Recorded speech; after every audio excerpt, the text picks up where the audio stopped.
સ્કૂલની એક્ઝામ તો આપણે બધાએ આપી જ છે, બરાબર ને? એ એકદમ શાંત હોલ, પેલી ઘડિયાળનો ટકટક અવાજ અને સામે પેપર. પણ ક્યારે વિચાર્યું છે કે એ શાંતિ અને વ્યવસ્થા પાછળ કેટલી મોટી ગોઠવણ હોય છે? આજે આપણે એ જ જોવાનું છે કે પડદા પાછળ ચાલે છે શું.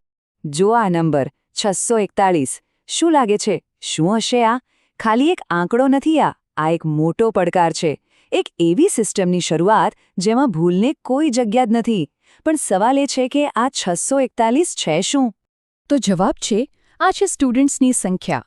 ઉમરેઠની સેન્ટ ઝેવિયર્સ હાઈસ્કૂલના 641 વિદ્યાર્થીઓ જેઓ પોતાની સેકન્ડ સેમેસ્ટરની પરીક્ષા આપવાના છે.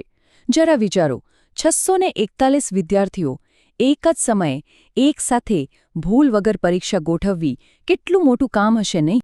તો પછી સવાલ એ જ ઊભો થાય છે કે આ બધું થાય છે કેવી રીતે? મતલબ એવી તે કઈ સિસ્ટમ છે જે પાક્કું કરે કે દરેક વિદ્યાર્થીને એકદમ શાંતિથી અને કોઈપણ ગરબડ વગર પરીક્ષા આપવાનો મોકો મળે? અને આ સવાલનો જવાબ છે એક માસ્ટર પ્લાન. કોઈ હંગામી ગોઠવણ નહીં, પણ એકદમ ઝીણવટથી બનાવેલી ડિટેલ્ડ યોજના.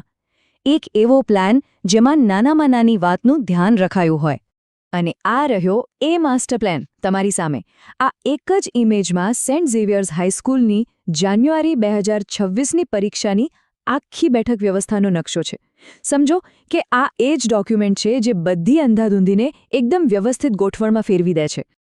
આ પ્લાનમાંથી જે પહેલો ઇમ્પોર્ટન્ટ નંબર સામે આવે છે એ છે 12. આનો સીધો મતલબ એ છે કે 641 સ્ટુડન્ટ્સ માટે ટોટલ 12 અલગ-અલગ એક્ઝામ બ્લોક્સ એટલે કે 12 ક્લાસરૂમની જરૂર પડશે. પણ અહીંયા એક મજાની વાત છે. જો દરેક બ્લોક સરખો નથી. જેમ કે બ્લોક નંબર 8 અને 9 સૌથી મોટા છે, જેમાં 64 સ્ટુડન્ટ્સ છે. અને બીજી બાજુ બ્લોક 12 જુઓ, એમાં ખાલી 35 જ સ્ટુડન્ટ્સ છે.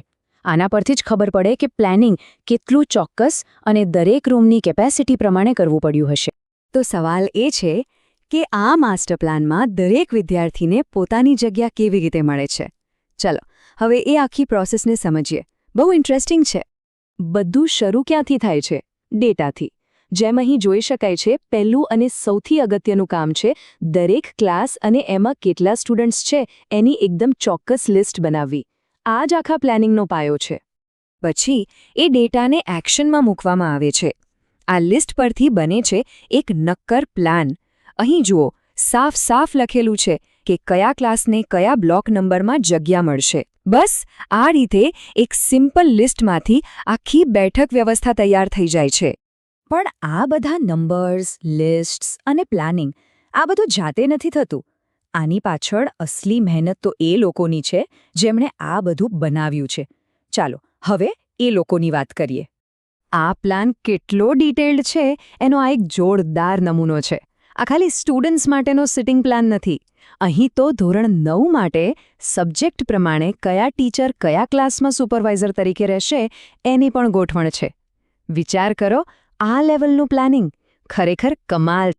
અને આ આખા જબરદસ્ત પ્લાનિંગ પાછળના માસ્ટરમાઇન્ડ છે ઉમરેઠની સેન્ટ ઝેવિયર્સ હાઈસ્કૂલના 2 શિક્ષકો, રાજેશ સર અને દિગ્વિજય સર. આ સત્રના પરીક્ષા ઇન્ચાર્જ તરીકે આ આખી અદૃશ્ય સિસ્ટમને હકીકતમાં ફેરવવાની જવાબદારી એમની છે. સેંકડો સ્ટુડન્ટ્સ અને ટીચર્સ વચ્ચે કોઓર્ડિનેશનથી માંડીને દરેક નાની મોટી વાતનું ધ્યાન રાખવા સુધી એમની મહેનત જ છે જે આ પ્લાનને સફળ બનાવે છે. આ એક ઉદાહરણ છે, પણ એ આપણને એજ્યુકેશનની દુનિયાની એક મોટી હકીકત બતાવે છે કે ઘણું બધું ઇમ્પોર્ટન્ટ કામ ક્લાસરૂમની બહાર, પડદા પાછળ એકદમ શાંતિથી થતું હોય છે. તો કહેવાનો મતલબ એટલો જ છે કે જે આપણને એકદમ સિમ્પલ એક્ઝામનો દિવસ લાગે છે એની પાછળ ખરેખર તો કેટલી ગણતરી, કોઓર્ડિનેશન અને મહેનતની આખી સિસ્ટમ કામ કરતી હોય છે. આ એક એવી સિસ્ટમ છે જે 3 પિલર્સ પર ઊભી છે. એકદમ સાચો ડેટા, પરફેક્ટ પ્લાનિંગ અને સૌથી અગત્યનું રાજેશ સર અને દિગ્વિજય સર જેવા શિક્ષકોનું ડેડિકેશન.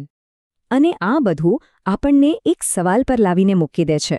જરા વિચારો, આપણી આસપાસ આવી બીજી કેટલી અદૃશ્ય સિસ્ટમ્સ હશે જે આવા જ સમર્પિત લોકોના કારણે ચાલે છે અને આપણી દુનિયાને રોજ આટલી સ્મૂધલી ચલાવે છે?